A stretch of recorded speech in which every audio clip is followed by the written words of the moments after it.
why did you quit school though? Because you just like, okay, I want to just do it full time. My thoughts about college are a little controversial. That's why you can tell us. I think college is a finesse, to be honest. Well, Yes.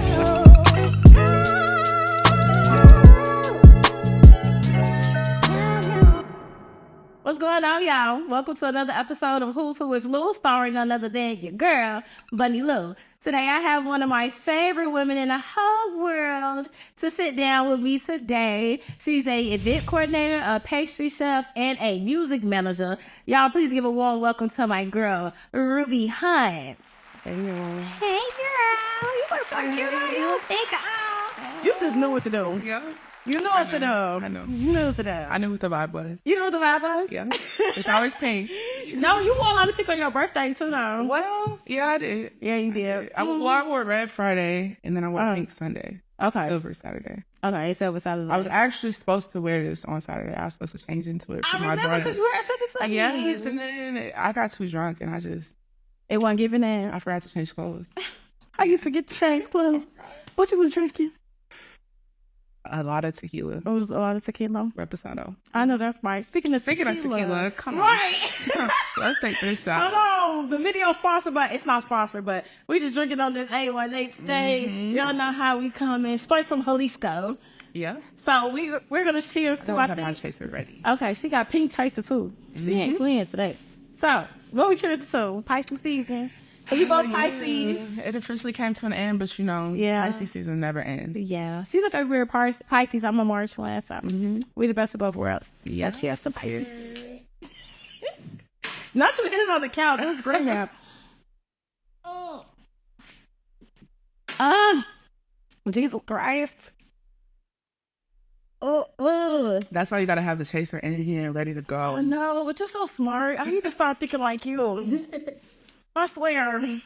Jesus Christ. Speaking of smart, my girl boss friend, okay, the curator of all curating things. Let's get into, because at first, I was like, okay, I'm going to sit on my show around like musicians and things of that nature. But being around you so much and seeing all of the things that you put your hands into, I was like, I gotta do an interview with her because it's so many things that I feel like I could just learn from you. I feel like there's a ton of things that a lot of people, not just in Chicago, but in general, can learn from you because you got so many things going on. But I want to kind of start with who you are. Ruby Hunt, the event coordinator, the pastry chef, you have a 9-to-5 job, but you coordinate events with your 9-to-5 job as well. And you're a music manager and you put together music events. That's a lot. Yeah. But you ain't start there though. You didn't start there. I did not. So tell us about your upbringing a little bit. Like from childhood? Yeah. Not necessarily childhood, because I did do a little digging on you and I found some things from college that I was surprised about. Okay. I was like, so you went to Xavier University in New Orleans. So in New Orleans, they actually get mad if you say Xavier. What it's is actually it? Xavier. Xavier? Yes, and it took me like 2 months to get that on lock. Living in New Orleans because they string the fuck out of me down there. Right. But yeah, I went to Xavier on a volleyball scholarship. It was a lot of fun. It was almost too much fun, because I'm telling y'all, New Orleans is a different type of vibe. If y'all never been, y'all need to go. It is. New Orleans was too lit, especially the what's some things called the grenades. Yeah. They should drink the little slushy grenades. Girl, when I went down there, I was so damn drunk off the grenades. It was crazy. And they got drive-through daiquiri shops, drive-through liquor stores. It's insane. It's crazy. Yeah, it's insane. It's insane. But you went there on a volleyball scholarship. That is not what you do right now. No. So you don't play volleyball no more? But I played volleyball for years. Like I started in like 5th grade. And I played all the way through college. And I tore my ACL, which is why I stopped playing volleyball. But for a long time, it was a big part of my life. Well, for a very long time. Yeah. And your degree explains that you have a degree in political science. So I actually didn't graduate, but I was pursuing political science. And then one day I just woke up and I was like, I don't want to do this no more. Damn. Yeah. Okay, so what happened? So originally when I was in college, my major was psychology because I thought I wanted to be a therapist. Right. And then I switched to political science because I thought I wanted to be a lawyer. And one day I realized, like, wow, if I pursue law, I'm going to have to go to school for 4 more years. And then I realized, like, somewhere along the lines, my cousin got pregnant and I did her baby shower. Okay. And I did it pretty much by myself. And that was what made me realize that, like, I wanted to do events. Like, that was what I was really passionate about. And I kind of had, like, you know, a eureka moment where I was like, wow, I don't need to go to school to do this. Like, and so that's why I was like, I dropped out of high school. I mean, out of college. To start event planning. Yeah. That's crazy. Hold on, wait. So you got your start doing your cousin's baby shower. Who put you in charge? Because usually you be in charge of the meatballs and the spaghetti, but they put you in charge of actually putting it together. Yeah. So her baby shower was a very, very, very nice baby shower. We we hired an event planner.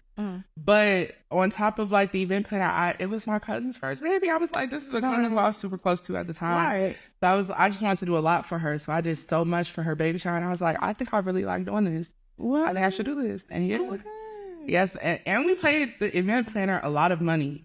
And so like knowing that, I was like, I could do everything that we paid her to do.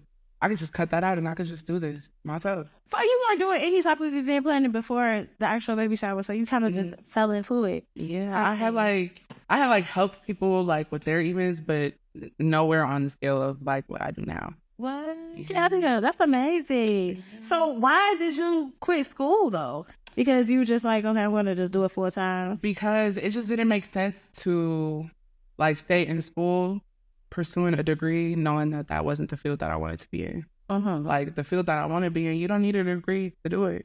Like, I mean, look at me, I don't have a degree and I'm doing it. And you are right. Yeah. So. Do you suggest that route for people that are in a field where they don't necessarily need a degree? Do you suggest to them to be like, okay, you don't got to go to school, like something like that? My thoughts about college are a little controversial. Controversial. That's why you can tell us.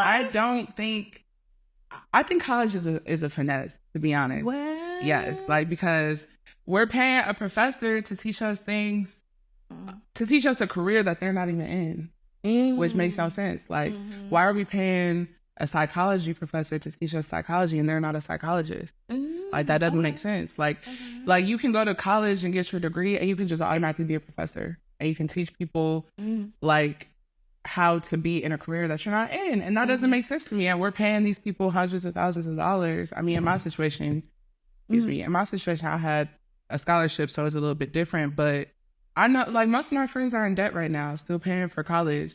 Like, and they're not even in the field. Like, one of my best friends is a real estate agent, and he graduated college.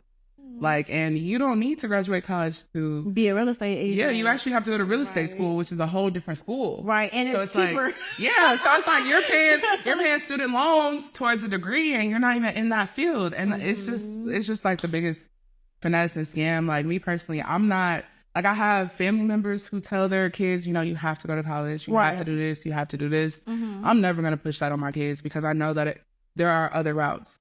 And I feel like with it being 2024, there's like a lot of knowledge now that we didn't have when like we were in middle school or high school. Everybody was pushing college. Now it's like people are pushing entrepreneurship, trades, things like that. So it's like there's different routes that people can go now. I agree. You make me want to call Columbia right now. Like, I'm not coming because of course, like everybody knows, I'm in school for journalism right now, and I kind of feel the same way. I am learning a bit, but I'm just like, I could have learned this online type situation. And I do have a teacher, a professor. She is an editor for the Daily Herald. So she's actually in the field. Yeah. But I'm like, everybody else. But next year you might not have a professor who's in the field. Exactly. And that's what I was thinking. And I'm like, I'm paying y'all $16,000 a semester just for all of this. Like, this is crazy. Yeah. But yes, I commemorate you on taking a leap to leave school because, you know, that's a big thing. Anybody's parents would have been like, oh, what are you doing? My mom wasn't too happy about it, but my mom is very supportive of everything I do now. So, What about your dad? I did some digging on him. He's actually a retired basketball player. Yeah. My dad is super nonchalant about everything. Honestly, like, he's just like one of those, like, it's whatever people. He's a Cancer, so you know how that goes. Yeah, he be chilling. Yeah, he be chilling. But yeah, my dad, he was supportive of volleyball, but he also, I feel like, is supportive of whatever I decide to do. So, and with my mom. Period. So, you always, well, you didn't know you had a knack for creativity until you actually did your cousin's baby shower. So what was the pursuits after that? I feel like I kind of knew before because like even being on a volleyball team, like we would have gatherings, we would have like team things in middle school, high school, AAU, all that. And I would always want to be one of the people putting things like that together, like putting together outings for team bonding, things like that. So after that, I kind of just, I took the time to like put together, you know, like a price list. I have friends who were also having gender reveals and baby showers, and they trusted me with their events. Like my cousins were like the first 3 or 4 events I did were like baby showers for like my cousins. So they were the first people to like trust me with their events. And that was kind of what made me really tap into it and make it a business. It was like, you know, I had people around me supporting me, and I was like, if they could hire anybody in the city to do their baby shower, and they're having me do it. Like, not because the price is lower, but because they actually believe in what I do. Is that where What's Next events came from? No. So What's Next came way later. Okay. Yeah, What's Next Event Co came way later. I started doing like social events with a friend of mine back in like 2021. We're not really friends anymore, but we decided to throw Halloween parties together. And after that, the Halloween party was a major success. And so after that, we decided to continue doing events together. And we couldn't come up with a name. And the name I wanted was What's Next? What's Next Event Co. And he was like, yo, that's lame. I don't like it, blah, blah, blah, blah. And so like we came up with a different name, which I don't really care for that name. And so like when me and him separated, I just rebranded everything into What's Next Event Co. because that was what I wanted from the beginning. So now that I'm by myself, I can do whatever I want. So yeah, that's where What's Next Event Co. came from. And then people were always asking me like, what's next? Like after events, they were like, what's the next event? What's going on next? Like what do you have going on next? Like everybody wanted to know what I was doing next. And so that was what made me come up with What's Next in the first place. Okay, gotcha. So I was kind of confused on you in general because when I met you, you were a music manager. You were managing Shania. Shout out my girl Shania. Yes. So you're her baby a day after my birthday. Yeah, period. I know the Pisces in the world. Yeah. But you were managing Shania when I met you. And then I found out you were an event coordinator. And then you did all these other things. And I was like, what is this lady for real? So with music management, how did you get into that? I don't even know. Like, I have a lot of people around me who are into music. Like, one of my best friends, his name is Eddie. He's a producer and engineer. He actually just DJ'd at the Love Showcase last month. He had like a home studio, like back in like, I want to say like, like 2015. He had a home studio, and I was just always around him, watching him and his friends, like, you know, create music, create art, shoot videos, things like that. And that's kind of what sparked my interest. But also my godmom is in the music industry, and she's like up there, like, and watching her my whole life also like inspired me. And I was like, I can work in the music industry. Like I can do this. Being around Eddie, I met a bunch of like Chicago music creatives who I probably would not have met if I was not always around Eddie. And just being around all of the creative energy, it just sparked my interest in music. Yeah. We can touch my godmom if you want. Yeah. So who is your godmom actually? So her name is Juliette Jones. She used to be the senior vice president of Atlantic Records. Now she works for Alamo, which is like a smaller label than Atlantic, much smaller. But it's like the label that like Rod Wave and Dirk, like PGF Nook and a bunch of other artists are signed to. And she's been in the music industry since before I was born, I think. Yeah. And she's just such like a boss. Like it's crazy. Like there's articles on Billboard about her, there's articles on Forbes about her, and she just like inspires me so much. Like she can drop a gem. Yeah, she can drop a gem. She does panels and all types of stuff. What's the advice that she's giving you? The main advice that she's giving me is that any artist I'm working with, to let the artist create the music. And to help them with like the marketing side of the music. So like any artist I work with, I always ask them, what do you want to do? Because artists always have a million people in their ear telling them, you should drop this song, you should shoot a song to this video. I mean, you should shoot a video to this song. Like they always have a million people in their ear giving their opinions. But what really matters is what the artist wants to do. Because the artist's job is to create the art. Exactly. Our job as like their managers or consultants or whatever is to just help them manage the art that they create. We're not supposed to tell them what to do, like what we can give them guidance, we could give them our opinions, but we shouldn't be in their ear all the time telling them what to do. And that's the main advice that she's giving me, because I have a cousin, his name is Michi Greedy. I like promote him all the time. But he, when he was first like coming back into the music industry, I asked her, I'm like, what should I tell him to do? What type of music should I tell him to make? She's like, you shouldn't tell him nothing. You should let him do what he wants to do, and you should help him do whatever he wants to do. And that was just like kind of like a wake-up call for me, because before that I felt like I was always trying to tell him what he needed to do. Like, and her telling me that made me realize, like, okay, like I don't need to get him to listen to me. I need to get him to listen to himself and to trust his own instincts, because you know, he's good at what he does. Exactly. So, and I just have that same mindset with every artist now. And you should, because I can speak for myself as being a creative and having a manager at one point in time. Shout out to Blair. And having a manager at one point in time, yes. I was like very overwhelmed, because I had to think about all of the business aspects of it, but I needed somebody else to think about the business aspects of it. And I just wanted to create. I didn't care about no contract. I didn't care about none of that shit. I just wanted to actually make the music. So yeah, that's definitely one of those situations. So you're in so many realms of businesses. You also create desserts. You plan events, like you do everything. You're in so many realms of business. But how do you keep your creative spark going? Yes, and be honest. So I use Pinterest a lot. But that's honestly like that's just a small part. I smoke. Okay. Yeah. So like I really didn't think that I was gonna say that on camera.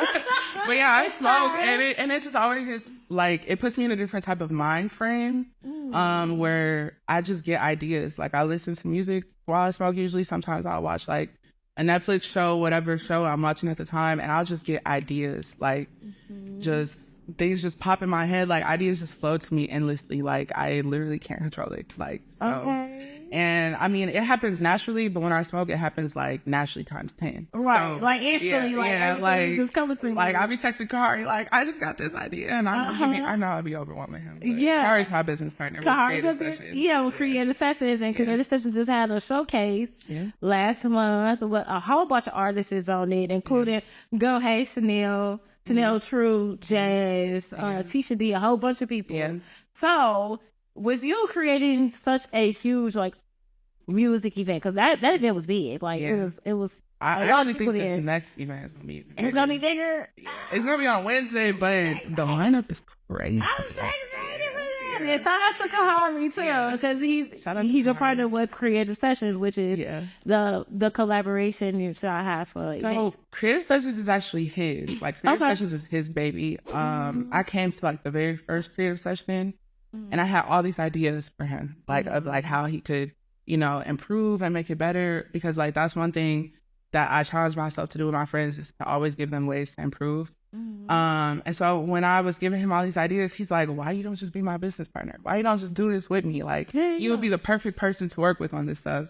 And I believed in it so much I couldn't say no. I was like, of course, of course we could do this together. And we've just been locked in ever since. That's amazing. And it happens so naturally, so like organically. I mean, we be bumping heads a lot. I be stressing out. I'm not surprised. I think I stress everybody in my life out just a little bit. Yeah, but you're so bossy. You have such a boss attitude, and you just have a very know-it-all attitude, and you're very confident. So when people come off confidently, it leaves people no room to really like question what you have to say. You're just like, okay, Ruby got it, whatever. Like, it's really crazy that you say that, because lately I've been getting a lot of people tell me that like I'm cocky, whatever, and I don't think so. No, like, I think I'm just confident. And honestly, it took me a long time to get this confidence, because like growing up, I was insecure, like because I wasn't sure what I wanted to do, and like I feel like not in this current society, but in the previous society that we were in, people always tease, especially like in middle school and elementary school, they always tease people who were different. Like I was tall, I was dark skinned, I was different than like most girls. I was literally like the tallest kid in my grade, boys and girls. And I used to get like literally teased. Like, so I grew up like not being 100% confident and 100% like comfortable in my skin. And so, like, shout out to my mom because she, like, helped me, you know, gain confidence in that aspect. Yeah, but yeah, it took me a long time to get that confidence. So now it's like when people tell me that I'm cocky, I'm just like, you don't really know me for real. Yeah. Like, because if you did, you wouldn't be saying that. Yes, because Ruby's like one of the sweetest girls I've ever met in my life. And you're always just so very open with dialect, and you just spit fire. You say whatever is on your mind, and if somebody got a problem, you be like, well, why don't you just do this? Well, you actually stupid, so I don't know about that. And I just be like, dang, Ruby, like, Jesus Christ, like, if I really need some advice, I'll call Ruby because she just has that, okay, you got to get it done mindset. But everybody needs a friend like that. Who's that in your life for you? Because y'all was the mom in everybody's life. Like, we went to dinner one time, and she was real auntie with it. She was like, we're going to do this now. I was like, okay, really? But she real auntie, straight with it. Yeah. Who's that in your life for you? I think in all of my friend groups, I'm probably that person. But probably, I don't even know. Probably Akila. She was like my best friend. She asked me for a lot of like guidance and stuff like that. But she also, like, I call her for guidance. Like, I'm like, Akila, I mean, if I'm tripping, I call a lot of my friends to say that because people be having me thinking that I'm the one tripping. I don't be tripping. It's a feisty thing. Everybody holds us to such a high regard. And then when we mess up a little bit, everybody be looking at us like we crazy. And I just be like, bro, we're human too. Yeah. So that'd be weird. Aquila. Maybe Shantae and Faith too, a little bit. But yeah, Aquila. Period. Aquila be telling me when I'm tripping, she be like, yeah, you tripping right now. Well, shout out to Aquila. We all need somebody to hold us accountable, especially when we're always like the bosses in the situations. But you are a music manager, a chef, an event coordinator. You have so many hats. So what motivates you to not box yourself in? I honestly don't know. Like, I just have this really big, like, IDGAF attitude. I just don't be caring. Like, I just do what I want to do. If there's something that I really want to do, I just put my mind to it and I just do it. It's like, I feel like the only time you end up in a box is when you let other people put you in a box. Like, when you are constantly listening to what other people have to say, listening to their opinions, things like that. And I just don't be, like, always caring, like, about people's opinions. Like, don't get me wrong. I respect what everybody has to say as people. But most of the time, it's like, I got this. I know what I'm doing. Like, and I don't know, having that, like, confidence, and I trust myself a lot. So it's easy for me to just, like, be like, I can do this. I think that reflects a lot in your work because you are literally a one-woman band. When I heard about you throwing your events and I actually witnessed your events, going to your parties and things of that nature, I'm like, did she throw all of this by herself? She did all this by herself. Like, you're a one-woman girl. You don't have no team. Like, nobody is with you. Well, it's just you. On the decor aspect, I do have a team. Okay. I work with Chicagoland Lux Reynolds, and they're like, literally, like, the best. Okay. Like, yeah, so, like, I just be picking the decor from them, and they come, they set it up. But, like, yeah. But I'm speaking on as far as, like, the ideas actually being at the event, telling everybody what to do. You're a one-woman band. Do you not trust anybody with your visions? Like, do you not trust anybody to do it with you? Because I'm just like, this is crazy. Like, she just do everything by herself. So I do get a lot of offers, like, from people to, like, help me. But, yeah, I think I do have trust issues in that regard. Like, because I do prefer to do everything myself. Like, I have cousins who I let help me, like Dobby and Jade. Like, I let them help me. But for the most part, I do everything myself because I like everything done a certain way. And I don't know if you've ever heard the saying, but if you want something done a certain way, you got to do it yourself. Do it yourself. Yeah. And I just be too, like, most of the time I'm on, like, a time constraint. So it's like, I'd be worried, like, if I trust somebody to do this, if they mess it up, then I have to double back and do it myself. So it's like, I might as well just do it myself anyway. So yeah, that's usually the situation. I feel that. So for you doing everything on your own, basically it's like an independent project for yourself. But at the same time, you're so sociable and you have a wide network of people that you're cool with, including musicians. So how did you go about building your network? How do you move in the industry as an independent Black woman with no backing behind you. So it's just you when you walk the rooms and you do these deals, you go to these clubs, like it's just you. But you built your network so strongly and you have a big name in Chicago. So one thing that I can say that I know you didn't find when you did research on me, because I don't really tell people this very much, is before I started doing anything, even events, I was a photographer. Wow. Yes. I didn't find that. Yeah. So, Okay. so when I remember how I told you I was always around Eddie and his friends, I was always taking pictures of them. And like, do you know KT and like the Yeah. So the very first artist that I managed, I was doing photography at the time. His name was A1 Des. But yeah, I was doing photography at the time, so I would always take pictures of him.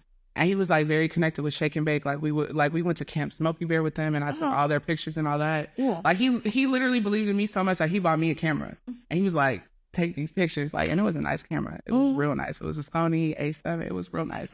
But yeah, it was a real nice camera. And so honestly, a lot of connections of mine started off from photography. Like I took pictures of people at events. I did photo shoots with people, things like that. Like my Instagram got deleted back in like 2022, my last Instagram. So a lot of my photography pictures are like gone forever. But that was how I connected with a lot of people in the creative industry, was I started taking pictures for them. And then once I started doing events and started doing stuff in music, I kind of just, you know, I was already following them on Instagram. We were following each other, and I would just reach out. Like a lot of people don't realize that if you're curious about somebody or something and you want to work with that person, all you have to do is reach out. Like most of the time, like the worst that somebody can say is no. Like that's the worst thing that they can say. That's a fact. Yeah. But and here in Chicago, we have this mentality where it's like, oh, that person's too Hollywood, or I don't want to seem like a fan. Like, you know, some people from Chicago, we hate to be fanned out. Like, oh, we don't want to reach out to them. Yeah, I never cared about stuff like that. Yeah, I did Queen Key on Twitter, like back in like 2014, 2015. I said, hey, can I please take some pictures of you? Like, I'm an upcoming photographer in Chicago. I would love to take pictures of you. She was like, yeah, come on. Yeah. Like, literally straight like that. Like, you just gotta... And Queen Key is very Hollywood. Okay, I have met her in person, but she's also super sweet. Like, so it's like, yeah, she is. Yeah, like she it's sometimes a double standard. Like a lot of the people who people look at as Hollywood or bougie or cocky or whatever, they have a whole different side to them that people have not met because they haven't taken the steps to meet that side of them. So it's like, you know. Yeah, exactly. Yeah. And you actually pretty much curated pretty personable relationships with the musicians that you bring on to your events as well. So I wanted to know what made you decide, like, okay, I'm going to start putting together music events and I'm just going to showcase everybody and just do it like that. Like, did you see a problem in the industry as far as that's concerned? Yeah, so I used to be really close friends with this guy in Chicago. I'm not going to say his name because I'm about to get real shady. But basically, like, I used to be really good friends with him. And I used to give him ideas. And he used to take my ideas and he used to run with them. And he used to cut me out of them. Wow. But I also used to watch, like, I would give him ideas. And he would, like, bring people onto his ideas and he would charge them. Like, so for instance, he would do a music show and he would have 12 slots available and he would charge people $100 per slot. Wow. And it's like, why are you doing that? Like, but it's because he was worried about himself. He was like, I need money. I need to do this. But we all need money, first of all. There's maybe there's people in this world who have enough money, but there's a bunch of people in Chicago who need money. But like, I don't think that the proper way is to go and try to, you know, make money off of the people who you're trying to help. Independent artists. Yeah, independent artists. Yeah, 99.9% of the artists here in Chicago are independent. Yeah, I get a lot of DMs from artists who are like, can I just pay you for a slide? Can I just pay you to be on your showcase? But like, I turn it down because it's like, I don't want to take money from artists. I'm trying to actually help them and like create a crowd for them with my showcases. Like, so when people come on stage, you know, they're performing in front of people who 9 times out of 10 have never heard their music. But now that they're hearing their music, they're loving it and they're following them on Instagram, they're streaming their music. Like, that's the goal. The goal isn't to be making money off of every single person you come into contact with. And I feel like that's what's wrong with the like music scene in Chicago. Everybody want to make money off of everybody. Like, and don't get me wrong, there's nothing wrong with like charging for features, charging for shows and things like that. But like to an extent, like there's a lot of people who are just trying to, they're only focused on the money side of it. And it's like, those are people who I don't really care to work with, because it's like, don't get me wrong, money's great. Yeah. But I'm not trying to make money off of artists. I'm trying to actually help them. Yeah. And I feel like anyone who's working in like the music industry, the show industry, trying to help artists, any consulting, anything like that, they should be trying to help artists instead of trying to make money off of them. And yeah, I feel like that's the problem in Chicago. And I'm trying to change that narrative. Me and Kahari are like seeing eye to eye on that. Like we're trying to change that narrative. Like, so. I love that. I do. I am generally curious though. I've never put together a music event or anything like that, but I've been a part of them. And it's like 30,000 people on the lineup. Is not put together properly. We start 2 hours late. Nobody's going at their time slots. It's crazy. On top of the fact that nobody gets paid. Yeah. So are you planning on changing that eventually for artists? The one thing I can say is that I have gotten multiple kudos from Promontory, which is the menu that we use for our showcases, about how organized my shows are. But it's because I literally I obsess over every single detail of my showcases, like down to like the amount of time that's in between each set. A big mistake that a lot of people make when they put on showcases with all these different artists is they don't have a host who can keep the crowd engaged. Yeah, keep the crowd engaged and make sure that the artists are on point. Because like while one artist is performing, the host needs to be in the green room making sure that the next artists are ready to go. But me and Kahari are also in the green room making sure that the artists are ready to go. And that's where a lot of people mess up. That's where a lot of people drop the ball. They don't have everything in order. They'll have somebody up next and that person's at the bar getting drinks with their friends. Right. And it's like, you got to know, like, if somebody's up next, the next 3 artists need to be in the green room waiting. Like, literally, like, straight like that. Like, and so that's why, like, I literally stress over every single detail. I stress myself out a little bit before every show. But I don't overdo it. Like, I just be knowing, like, I need everything to be in order for this show. And, like, Kahari, my business partner, he's very great with, like, just asking, like, what do you need help with? What do you need me to do? And, like, once I tell him, he's on point with all of that. So like we work very well together because I'm a planner and he's like an activist. So like I tell him what to do and he's on it. Like he's finding people to get on it with him. Like he's like, come on, Ruby, need us to do this, let's go do this. Like so that's why our showcases work so well. I forgot the other part of your question. Do you think we have to start as far as getting artists paid for actually doing shows? Because I feel like that's a big thing. Like artists are always chasing the hits so they can get the streams and things of that nature, so they can get paid, like off TuneCore or whatever, that they upload their music and they're chasing that. And then eventually, of course, they want to get paid for their shows, but you know, the shows here in Chicago don't pay. So what do you feel like to be the catalyst to that actually happening? So that's kind of a tough question because I have mixed emotions about artists charging for shows. Like I understand that a lot of artists in Chicago, like they focus on their artistry full time. So I understand why they feel like, you know, I need to get paid for shows. I need to get paid for features. I need to get paid for this. I need to get paid for that.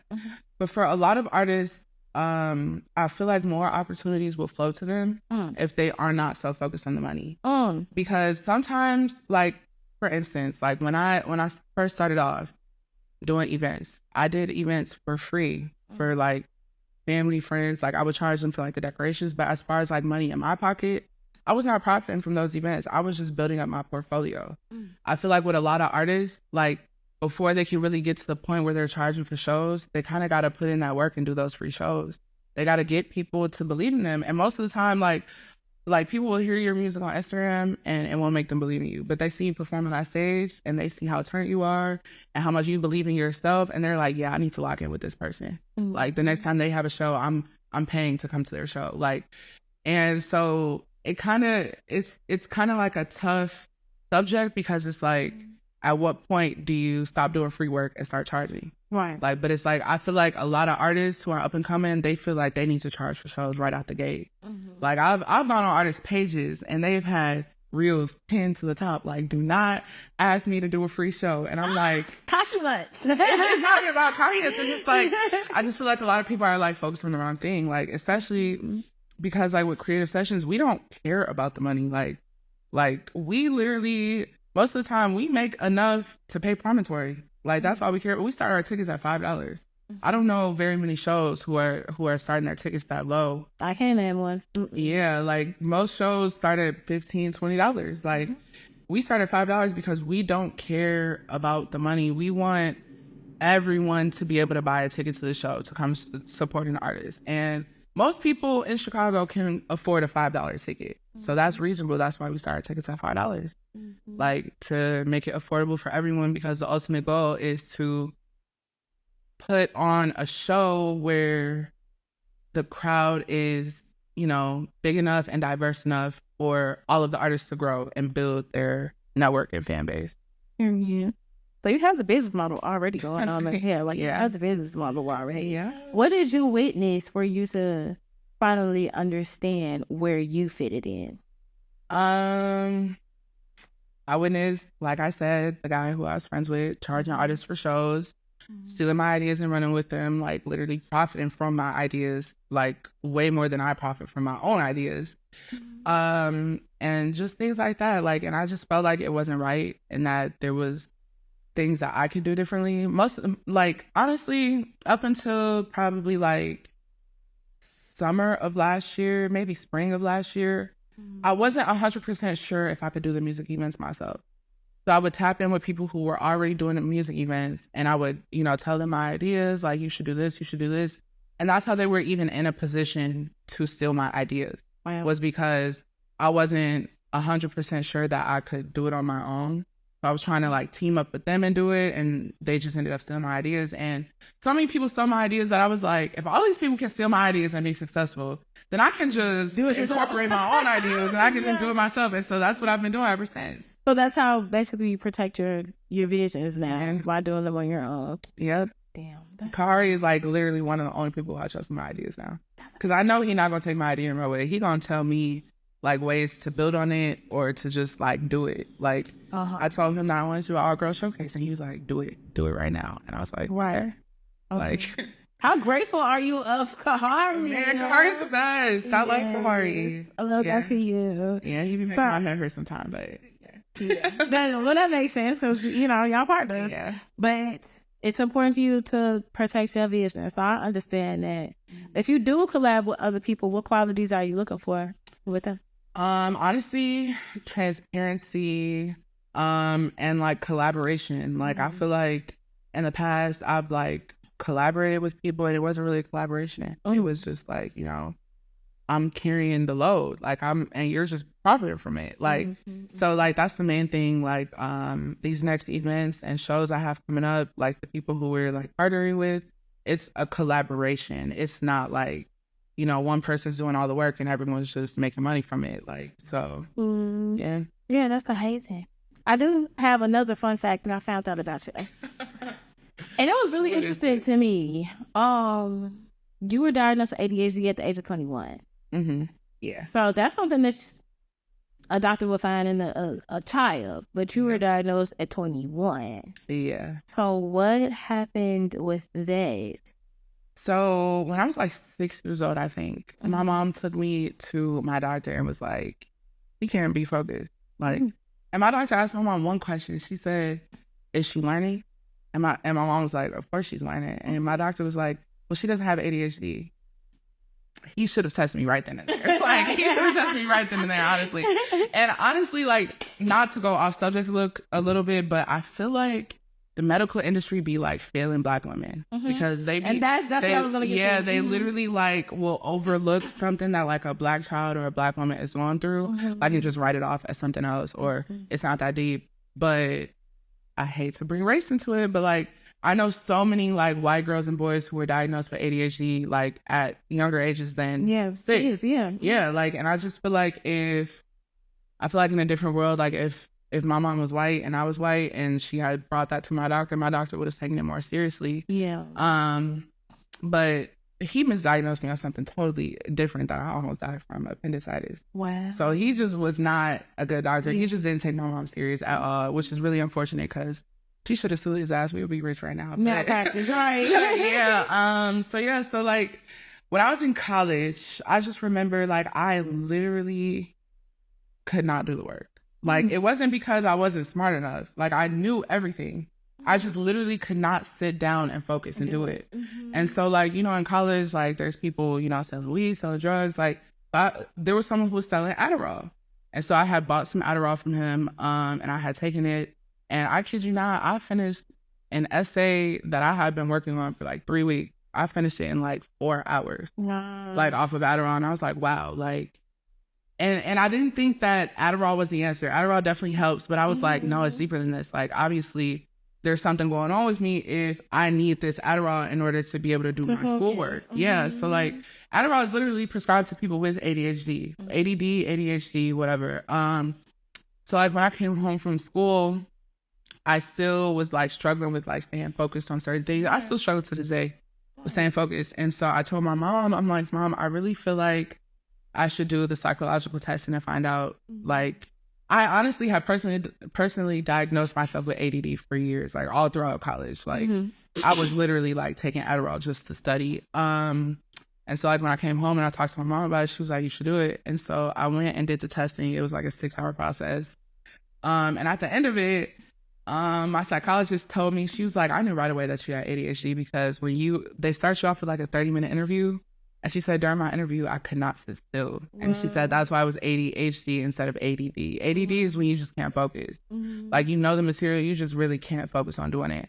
ADHD is when you can't focus and you can't sit still. I'm sure everybody's peeping that. I've been over here moving a lot. Yeah, like, I be shaking my foot. I be tapping my finger at work. Like, I just really can't stop moving. Like, and so that's where the H comes from. It's hyperactive. Right. So, do you contribute your diagnosis to your need to be in several different avenues of work? I mean, I definitely think because I have ADHD, that's why I'm so like my mind is in so many different places. But I don't know. I guess I never really thought about that. Like, because I'll like focus on music and then I'll be thinking about events and then I'll be thinking about same. That's why I asked, like, damn, do I gotta take the test? I really think anyone who feels like they have like a hard time staying focused, they're struggling staying focused, I feel like anyone should do the testing. Because like once you get diagnosed, you know, there's things that can help. Like they will prescribe you Adderall, but even if you feel like Adderall is not the right answer, there are like a million different ways that, you know, you can get help with ADD or ADHD. Or do you consider yourself an advocate for Black women with ADHD?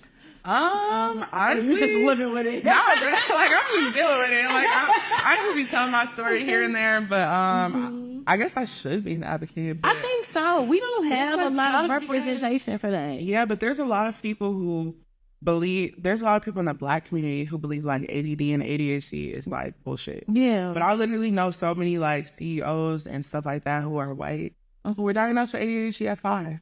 And they were prescribed Ritalin and Adderall right away. And that's how they were so successful in their school. Like a lot of Black kids who struggle with school, like they need some type of help. Like they're not struggling for no reason. Like most of the time they need some type of help. So, and I just feel like it's overlooked a lot in the Black community, ADD and ADHD. For sure. Wow. That's amazing. Young Black entrepreneur woman living with ADHD. That's some stuff right there. Because like you said, we don't have enough of that. And I've realized too, with Black kids in school, I've noticed this when I was in middle school, Black kids would get sent to IEP classes or be sent out for disciplinary purposes or whatever because they just couldn't sit still or they were just bad in school. But really, something was wrong with them. Like they had ADHD or something like that. Yeah, ADHD, autism, all those things are like overlooked a lot in the Black community. Yeah, for sure. But I'm glad you got that squared away. And yeah, me too. Yeah, it looks like it's actually kind of helping you a little bit. I think you're. Don't get me wrong. I don't really take my Adderall unless I absolutely need to. Need to. Mm-hmm. But like when I do take it, I'm focused. I think it's kind of helping you know because it's like you got 1,001 things going on. So everybody be making these jokes about how I think I'm Wonder Woman, but wait till y'all see me off that Adderall. I'm really Wonder Woman. For real. Like, Wonder Woman for real. Like, how do you balance it all?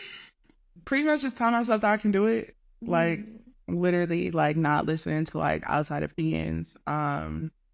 Like sometimes I get mad at my mom because my mom will like tell me something that I look at as remotely negative, and I'll be like, don't be negative. Like, I don't know how to do that right now. Like, because literally I'm already in my head trying to like stay positive and like, you know, tell myself that I can do it. Like, so when somebody is like, oh, you shouldn't do this or you should do it this way, but I'm just like, I don't need to hear that. Like, literally, like, I don't need to hear that. Yeah. Like, don't get me wrong. Again, I respect everybody's opinions, but most of the time I just have to mute that shit, like, in order for things to work for me. And I don't know, I think my brain is a lot different than most people's because, like, I don't really be having, like I could, like, literally, like, do 12 dozen desserts tonight.